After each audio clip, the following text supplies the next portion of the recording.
questions here. We've talked a bit about doing the research. Of course, we want to make sure that our thrillers are not travelogues. It's easy to buy a photo's, guide and then fill up your book with pages of discussing that cool restaurant down in the corner or how you catch the subway. But that doesn't make a thriller, and we're all here for Thrillerfest. So, how do you use foreign locales to increase the suspense and tension in your books, not just as a postcard background to a story, which it does add a bit of spice if you can set something in. For us mostly, I'm guessing that Tierra del Fuego isn't where we hang out on Saturday night, so it seems exotic. But how do you use the locations that you've researched to heighten the plot? Anybody, go ahead. Well, the first thing I can say is that every locale that I visit, even every setting within the locale, I make sure that if I visited it during the day, I go back at night, because let's face it, nighttime is always more sinister than daytime. So right away you have that. And then I'm very conscious of weather patterns, of other people. I try to watch who the people are at that locale and what they're doing. And then I use their movements and their faces, and I try to create scenes later where the action is built all around that. Now I have to tell you, I agree with Vincent on this. I'll just take notes when I'm abroad. I cannot actually write about anything while I'm spending time there. I'll do that when I get back in the United States. But when I am abroad, I will write about the United States. Yeah. Anybody else? I know for me, I'm working on taking one of my characters now and actually placing them in Florence. And there's different architecture and different landscapes that are just so unusual that we're not going to find here. Where like the car chase, the usual car chase scene or whatever is going to be not really going to do it for this novel. But when I mentioned Florence, for instance, my girlfriend was like, "You got to have a scene on top of the Duomo."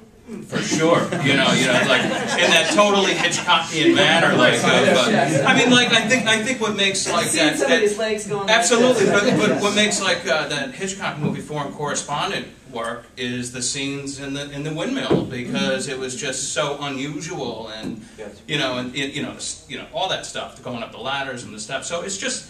It's what you can pull out of those landscapes, or maybe in Moscow, being cornered by like a mobster, like come talk to me or whatever. When I was there on assignment recently, and just different things that can happen. I don't necessarily keep. I'm not as detailed with my locations when I'm writing these things as you might be, and I'm more like in the Jim Crumley vein, where he'd even say like I've taken a little bit of.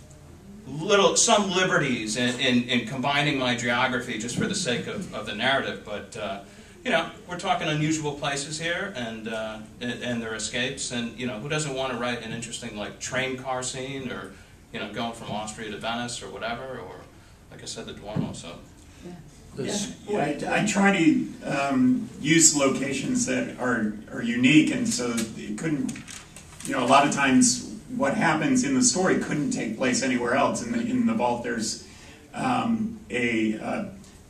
number of scenes under Naples, Italy, where there are miles and miles of some subterranean tunnels that the Greeks and Romans tunneled out. And while I was researching the novel, I found this out and thought, well, I have to set some scenes there, because I never, Seattle is where I live, and we have a little underground, but it's wet. Yeah, it's wet, and it's about 100 feet long. I mean, it's very tiny, but in Naples, to this day, when they dig out new subway tunnels, they find these chambers and miles of tunnels that nobody has seen for 2,000 years.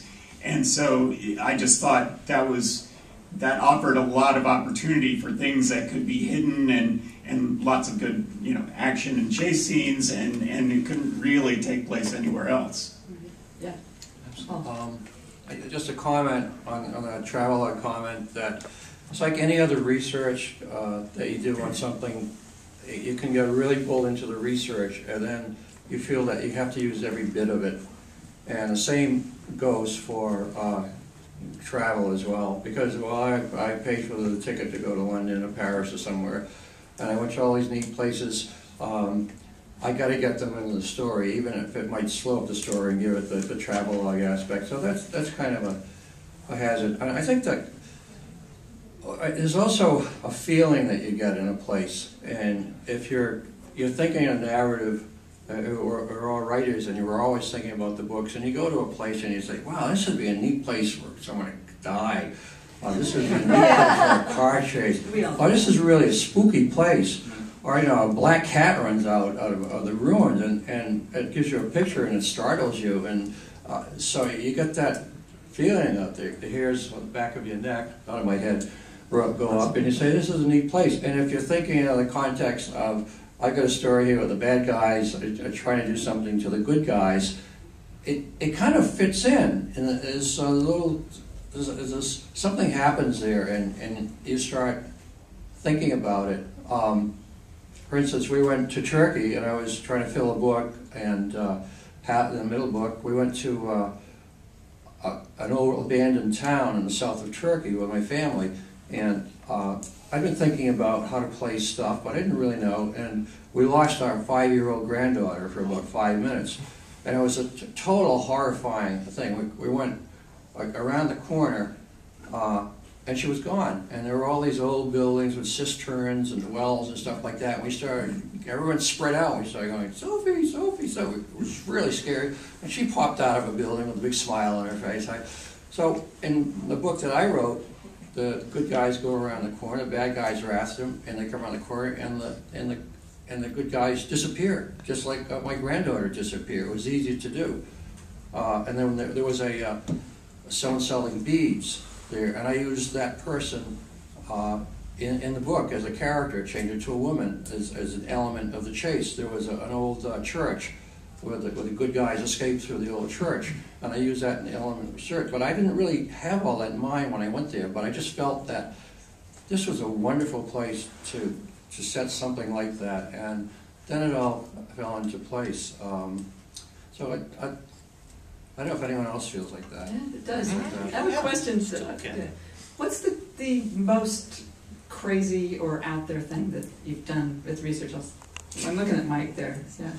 He's sitting here very quietly listening to us all. I want to see what. Well, I'll do a lot of dumb things for research. A lot of the reasons why I go is experiential. So I've tried cave diving and things like that, which are things that I wouldn't normally go out of my way to do.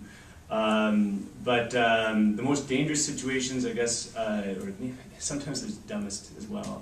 So one time I was writing... Just sometimes, the dangerous and the dumb overlap. Yeah, well, sometimes you don't realize it. So I was in Egypt once, and I wanted to see a 4th century monastery, and it was in the middle of the desert, and I found a camel driver who was willing to take me.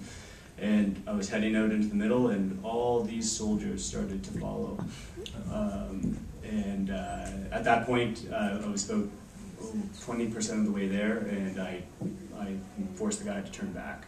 So that's one example where I stopped it. But another one, I was doing research in Sumatra, and I started off in, I took a ferry from Singapore to this place called Kuala Tungkal. And when I got there, the police wanted to drive me to the nearest city as quickly as they could. And I had research to do there, because my pirate was based there, because it's the piracy capital, or it used to be before Somalia, of the world. And so I stayed and took some pictures and took a look around. But the whole time the police followed me and then drove me to the city. So the police weren't interested in your safety; they just wanted to get a foreigner out of there. They were interested in my safety. Oh, okay. Yeah, they were scared.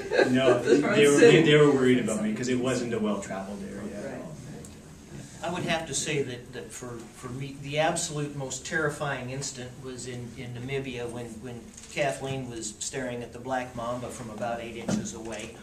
But overall, the most frightening thing that actually happened to us was in the United States, and we were doing the research for People of the Mint, which was set in the Chesapeake Bay, and dealt with the origins of the Powhatan Confederacy.